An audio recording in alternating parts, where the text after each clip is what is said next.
Hello, flatties and globe defenders. It's Critical Thing from Down Under, and today it's my privilege to have a special guest on my channel, the one and only Wolfie6020, or more affectionately known as Wolfie. He's a high achiever in the aviation industry, and we are very lucky to have him share his considerable knowledge in this area. Incredibly, he started flying at age 16 and achieved a commercial license at 21. He has flown in various areas of the aviation industry, including some work in search and rescue. And if you've watched many of his videos, you will know he flies a Global Express aircraft in his day job. Now, not only is he one hell of a decent bloke with a decent sense of humor, but he's a down-to-earth fellow Aussie as well. And he's shown himself to be intelligent, generous, honest, clever, motivated, and professional at all times. This, of course, makes him greatly loved in the community of science defenders and at the same time despised in the flat earth community. He has been producing excellent videos to show the absurdity of the Flat Earth Conference for about 2 years now. And recently, Wolfie hit the YouTube jackpot with one of his recent videos, which gained a staggering 4.3 million views. And his sub count grew astronomically in a matter of days. Despite this outstanding success, he remains quite humble in his outlook and continues on relatively unfazed by his explosion in popularity. Hello and welcome to the one and only, the famous Wolfie6020. How you doing, Critical Think? Thanks for having me on your channel. No worries. Now I'm going to put up I'm going to screen share which is going to be your first video that you ever put on YouTube. And you as a pilot must have been a little surprised that someone could think the Earth is flat. And I'm going to ask the perhaps obvious question as to how did you find out about flat Earth? What did you first think? And what motivated you to put out this first video?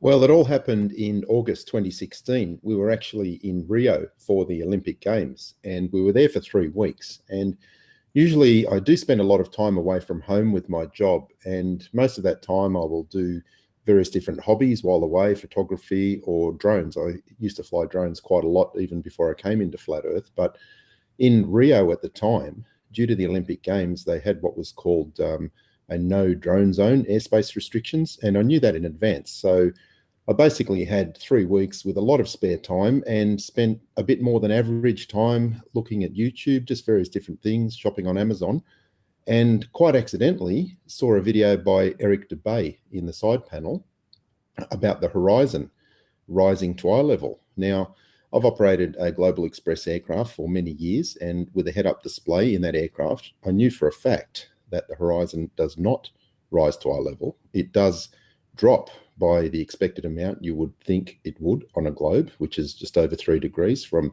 the altitudes that I fly. So I watched his video, and at the time, I'll be honest, I thought he was just a very naive kid. So the next time I flew the aircraft, I obtained that short clip from 47,000 feet showing very clearly that the horizon does in fact drop. And I made the video and I posted a very polite comment on his channel just explaining what it was all about. And much to my surprise, my comment was deleted and I was blocked. So I thought, okay, well, he clearly doesn't want to know this information. And that just made me curious. So I started doing a bit more searching, and one thing led to another. I saw a lot more flat earth channels showing lots of nonsense about aviation, aircraft and flight paths. And I just decided to start making a few videos responding to those. Another channel blocked me, Zetetic Flat Earth. She blocked me. I produced a video for her showing a trip. We were flying from Cape Town, Africa to Perth, Australia, non-stop. And when she saw that video, my comments were deleted and I was blocked again. So it just, one thing led to another, curiosity and I guess a degree of stubbornness. I just thought, well, I'll just keep making videos and just showing these guys what the truth is. And the subscriber base just kept growing and growing, and one thing led to another and the channel just kept getting bigger. Thank you. That's yeah, an interesting story. I noticed your first 4 videos. You didn't actually speak in them, but you started to talk in about your 5th video. So what brought about that change? There probably wasn't even a conscious thought. I had been making a lot of YouTube videos related to model aircraft in the past. I do have another channel, but I won't sort of reveal that. But I had actually been making a lot of YouTube videos since 2009, and a lot of them are along the lines of educational, instructional information about radio-controlled helicopters and that sort of thing. So making videos for YouTube was not a new thing to me. It was just a new topic addressing the flat Earth subject. I see. Now I noticed that your very first flat Earth video was about the horizon not always at eye level, and that's this one. I'm just going to play just a little bit of it. Sure. It's not very long anyway, but yeah. So it shows inside the cockpit, which is always a wonderful view. I love those shots myself. And then the heads-up display. And what do you think now that to this day we are still struggling? This 2 years later, we are still struggling to explain this to flatties. So what do you think about that? What can I say? I mean, I probably was very naive at the beginning, thinking that the average intelligent person will respond to real evidence and logic when presented. But as we've seen, you can show them all the facts and all the evidence in the world, and they will just refuse to accept it. So it's just become a bit of a game to me now. I mean, I don't take flat Earth too seriously. I just present my videos. I have a bit of fun with it. Everything I present is factual, and the experiments can be repeated by anybody, and they will get the same results. But I don't get too phased if flat earthers come to my channel and post insults and get upset and throw all sorts of names up in the comments. So it really doesn't faze me at all. It's just fun and games as far as I'm concerned. Okay, so 2 years down the track's a little bit different, but when you first were getting, you did mention a little bit about you first were a little bit naive, and did you think that you could help these people understand reality a little better when you first started out? Well, yeah, absolutely. I thought the average person will just respond to logic and real evidence, and that's what I presented in my videos. And from a pilot's perspective, I know for a fact the Earth is not flat. I mean, it's just such a ridiculous concept, and it's quite just comical, really. And I try to be respectful to the flat earthers who actually believe the Earth is flat, but deep down, I'm just wondering what the hell is wrong with these people. Like, it's not flat. It's a globe. I know that for a fact. Many years of actually flying around the Earth, it is 100% a globe. I've tried to present all the information that will verify that for them, but as we know, they refuse to accept reality in many cases. They won't do the experiments that I suggest. They just want to deny, make excuses, and post insults on my channel. Yeah, sad, isn't it? But it's almost like you have the ideal occupation for debunking flat Earth. I mean, and the interesting thing is we see so much evidence of your flying and your aviation knowledge, and I mean, it's right there for everyone to see. Yet people like Phuket Word are still sort of saying you're allegedly a pilot. What do you think about that? Well, Phuket Word and I had quite a lot of conversations on my channel. In fact, there were probably dozens and dozens of conversations. And, again, I treated him with respect, and I presented information to him. He would ask me questions. I would answer them truthfully. I even presented a real flight plan for him to analyze. And I said, go away and analyze that and come back and tell me what you've discovered. And nothing ever happened, And what I noticed very quickly with Phuket is that it was a bit like that movie 50 First Dates, if you've seen that movie with Drew Barrymore. And I know of the movie, but I haven't seen it. yeah, okay. Well, basically, she suffers from a disorder where she will forget everything that she's learned in the one day. So the next day she wakes up, it's a fresh day, and she's forgotten everything that has occurred the previous day. And it was like that with Phuket Word. I would have a conversation with him. We would drill right down through the discussion and reach a point where he basically had to acknowledge that the evidence supported the globe. Now, when that happened, he would just disappear. He would not respond. And I thought, okay, that's fine. And then he would turn up about a week later on my channel and try to start the same conversation again from the beginning, as if the previous conversation had never happened. And I used to just shake my head and I think, like, is this guy for real? Does he have a genuine problem with his memory? Is he just playing with me? And I'll be honest, finally I just got fed up with him and I just blocked him from my channel. I realized it was a complete waste of time trying to help and educate him. And sometimes you just have to cut your losses. And it was one of the best things I ever did, because having him off my channel is just one less headache I have to deal with. Yeah, so I have to ask, and what keeps you motivated to continue to produce videos? Good question. It's a bit of a habit, I guess. It's a bit of fun. It's challenging to try and think of different ideas and different ways of presenting information.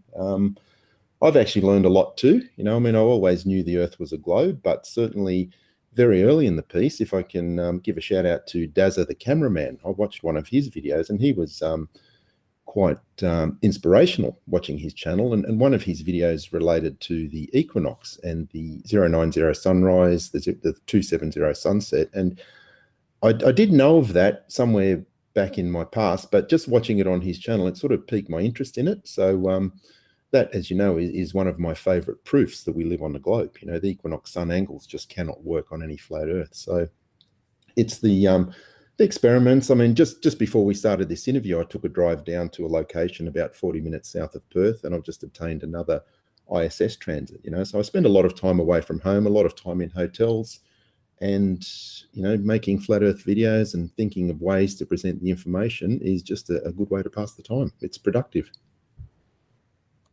Yeah, so I think everybody might be getting bored with that particular screenshot. So I'm going to try and get another one up there. Sure. So let me pull this one over, because, yeah. Yeah. Do you remember that one? Absolutely, like it was yesterday. That's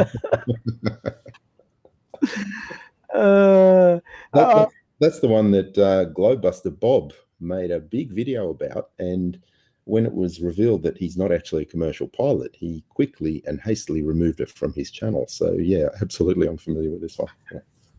I mean, this has got to be one of the most hilarious things that I ever hear the flatty say, is that the plane must continually dip its nose. And how do you handle a comment like that? Oh, it's just, I mean, I've made several videos responding to this. This was the first one, but I have addressed it so many times I've lost count in the comments. And also I have made another video using a model train going around a circle. But yeah, the fact that the airplane has to dip its nose, well, that's just absolutely not the case, because flying around a circle, flying around the Earth, if the Earth is curved and we are flying at 40,000 feet above the Earth's surface, and let's just assume we're over the ocean, so you can disregard land elevation.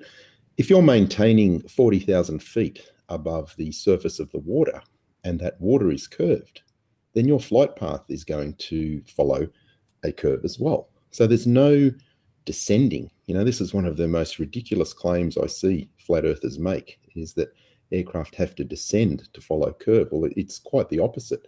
To follow the curved surface of the Earth, they have to simply maintain the same altitude above it, and that will result in the following of the curve. If you descend, you are actually getting closer to the ground, and eventually you will hit it if you keep descending. So that's not really following the curve at all. It's simply a matter of maintaining altitude. That is how the curve is followed. Yeah.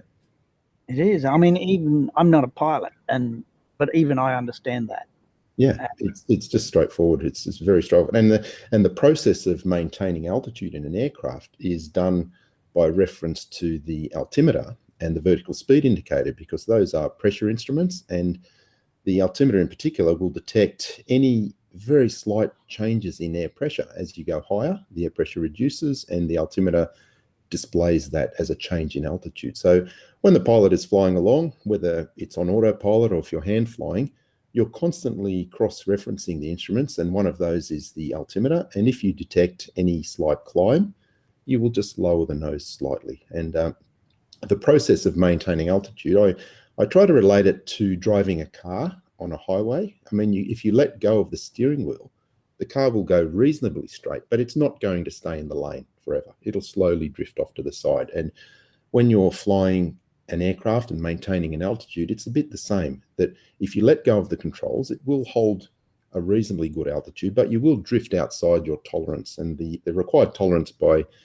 air traffic control is plus or minus 100 feet. So the pilot or the autopilot is actively adjusting and controlling that altitude all the time to stay within your vertical lane. And by doing so, you're actually maintaining the same height above the ground at all times, and that is how the curvature is followed. No descending required. That's right. And but we still have to explain this day after day. It's it seems to me that the typical flat earther seems to struggle a lot with thinking in 3 dimensions. They appear to be very much 2-dimensional thinkers, and that's why they see that the airplane must descend as it follows curvature. But if you think about it in 3 dimensions, that is absolutely not the case. It's quite the opposite. Yeah, one of the things that I use, one of the analogies I like to use is that if you're driving a car over a hill, you don't dip the nose of the car to go down the other side. It just follows Absolutely, yes. Curvature of the hill, doesn't it? Yeah, absolutely. That's exactly right. Yeah. So I'm going to say you're very fortunate. Your job takes you to all kinds of places, all kinds of interesting places, and new photographic opportunities and things. That must be absolutely fabulous, I think. As I say to people, being a pilot has its ups and downs. It's good that we do get away and see some good locations. It's on the downside, it's not so much fun being away from home, especially I have a 1-year-old daughter now, and I miss her terribly when I'm away from home. Before she was born, my wife used to join me on virtually every trip that lasted longer than a week, so that was good. We've had some fabulous holidays around the world. You know, basically while I've been away on work trips, my wife will fly over and join me in the location via commercial airlines, and then she'll fly home and I'll fly the company aircraft back. But not quite as much now with the young baby. When she gets a bit older, they'll probably start joining me on the trips again, and I definitely look forward to that. Certainly. And I noticed before your Equinox challenge you mentioned before, and Daz, the cameraman, and you've been very big on these Equinox challenge things. And when you put your first Equinox challenge out, did you actually think that any flatties would participate? Well, I was hopeful. You know, I consider myself an optimist. I always try to see the best in people, and you know, they tell me that they are truth seekers. They tell me that they do their own research, so I give them the opportunity to do that. I give them ample opportunity to show me a map that works, to show me a model that explains the various observations we can make in the real world, such as the equinox and such as the operation of an equatorial mount. And they just come up empty-handed all the time. You know, all I seem to get from flat earthers now is insults and excuses. Really, you know, show me the evidence. That's all I'm asking for. Yes, and sadly, they resort to calling you a liar. Oh, that's okay. Let's just water off a duck's back. You know, I know what I present is the truth. People that know me know that I'm a truthful person. So if some random person on YouTube calls me a liar, it literally means nothing to me. So they can go their hardest. Okay, well, it's pleasing to hear that, you know, it doesn't get to you. Not in the slightest. You do make quite a few good jokes in your videos, which we have a good laugh at that. But many people actually think that the shill money is serious. So I don't know. What do you got to say about that? $1 million per video from NASA. What's not serious about that? That's just serious money. How do you think I buy all the toys, mate? Oh, okay. I often wondered about that myself, really. I can't just give away lots of gifts and buy expensive telescopes and drones on a pilot's salary. I need to supplement the income somehow.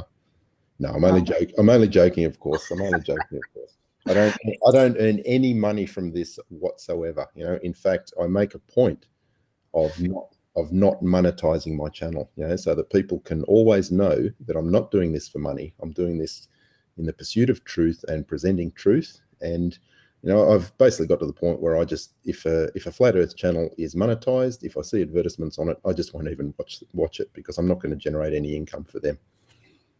Yeah, so that's another question I was going to ask about. Do you actually watch any flat Earth videos anymore? No, I stopped watching them independently quite a long time ago. I do watch them occasionally if they're recommended, or there's a link posted on my channel. I will watch one. As I said, I will try to avoid watching anything that has monetization, and there are certain flat earthers who I just will not bother watching their videos. You know, I won't mention any names, but if, for example, they link to a channel that I've just had enough with, and as soon as I click on the link and I see who's produced the video, I'll just close it and I just won't bother, you know, because really at the end of the day, it's all the same nonsense. I've seen it all before. They're just regurgitating the same stuff over and over that has been debunked many times. And until a flat earther can show me a map that works, or they can produce a real flight plan based on a flat earth that works, or they can demonstrate a physical model explaining the equinox or the equatorial mounts, well, I'm really not interested in just hearing the same nonsense over and over again. My thoughts exactly, yes. I always cringe a little when they leave a link as a supposed proof of something, and you know it's just going to be rubbish. Yeah. But, so what do you think that the future is for the flat Earth movement? It's all bad. they've got nowhere to go. I mean, at the end of the day, the Earth is not flat, so they can produce all the videos they want. It's a fool's errand. Flat Earth is a fool's errand. It will never take off, so to speak, because the Earth is not flat. So, you know, they might gain a few more followers, they might lose a few, but the future is all bad for flat Earth, because it is inevitable that we will have commercial space travel, and you know, what are they going to do then? Yes, that's right. It's coming soon, but I don't know. We just have to wait and see. This will be a very interesting thing, I think. Yeah. I've noticed myself just in the 2 years, you know, I sort of watch the statistics, you know, how many subs to how many views they get. And just from what I've seen, it looks like the whole thing is just dying very rapidly. You know, you've got flat earth channels with 100,000 subscribers, and they're struggling to get 5 to 10,000 views on a video. So, you know, 2 years ago, it seemed like flat earth was booming on YouTube, but I think now society has woken up that nobody takes them seriously. They're the only ones that take themselves seriously. Most of their arguments have been debunked numerous times. And, you know, certainly with all the new subscribers I've seen on my own channel, it's very apparent that many of them are just completely against flat earthers, and they actually enjoy seeing the flat earthers getting destroyed. That's just my impression of what I've noticed. Yeah, well, we always enjoy that. So just one last video here. Sure. That Santiago to Sydney. Mm-hmm. Now, the flatties have many excuses about this one. But, no, it really happens. And, absolutely, yeah. And I've seen. Tell me the best excuses you may have seen on about this one. Well, they don't seem to understand that there are commercial interests as well, and there is something called cabotage. Now, cabotage is basically a rule that protects the air rights of an individual country. Now, to explain that, an airline from North America, say American Airlines, cannot come to Australia and start flying Sydney to Melbourne runs. And similarly, Qantas, Australian airline, cannot go to North America and start flying domestic routes from Los Angeles to Kansas, for example. And one of the main reasons for that is cabotage. It protects the air route. So when the flat earthers start talking about these airlines going from Australia up to Dubai and then down to South America, a big part of that is because airlines from the Northern Hemisphere are legally not permitted to fly the non-stop southern routes. They are the Australian Airlines and the South African Airlines. They're protected by these cabotage laws. They have exclusive rights to fly these non-stop routes between Australia, Africa, and South America. And that's why you see Air New Zealand, Land Chile, Qantas, and South African Airways as being the only airlines that actually do this. Yeah, so I've seen some flatties say that all flights go via North America because that's the straight line on a flat map, and these flights actually don't exist. It's crazy stuff, isn't it? Oh, absolutely. And it's a bit unfortunate, really, because the last time that I circumnavigated the Earth was back in August 2016, going to Rio. We went from Sydney to Christchurch, New Zealand, and then we flew across to, we were supposed to go to Santiago, so New Zealand to Santiago non-stop. This is in the Global Express, but as it turned out, we had fog on arrival, so we had to divert to Mendoza in Argentina. We landed in Mendoza, refueled, and continued on to Rio in Brazil. So that was one way. Now, that was before I came into Flat Earth, just by a few weeks. Otherwise, I would have absolutely documented that trip, that first leg, Sydney to Christchurch, Christchurch to South America. I was able to document the subsequent part, coming from Rio to Cape Town and then back to Perth. I've actually got videos of those on my channel. But yeah, they're very real flights. And on that flight QF27 to Santiago, a lot of my colleagues and friends actually flew on that flight across to join the Olympic Games in Rio as well. Yes, that's right. So I think that we can pretty much finish here. Is there anything else that you'd like to mention or talk about?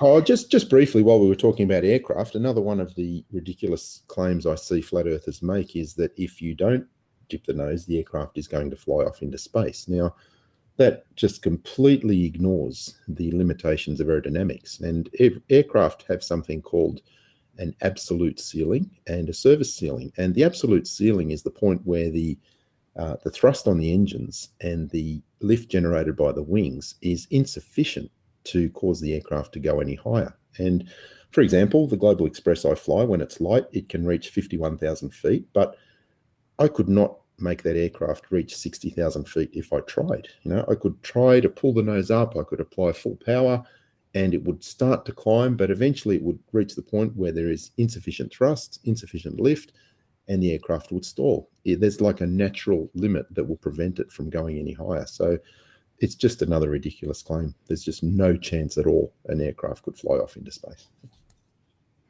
Well, that seems pretty obvious to most of us. Yeah. It just boggles the mind. It's like, really, I just think I'm dealing with adults who conceptualize things as very small children. That's what I would expect from a 5-year-old, to think that an aircraft flies off into space. But I think that's the type of people that we're dealing with. So, well, just one. I suppose you're talking about aircraft. One last, I guess it's your favorite topic, but one last question from me. Sure.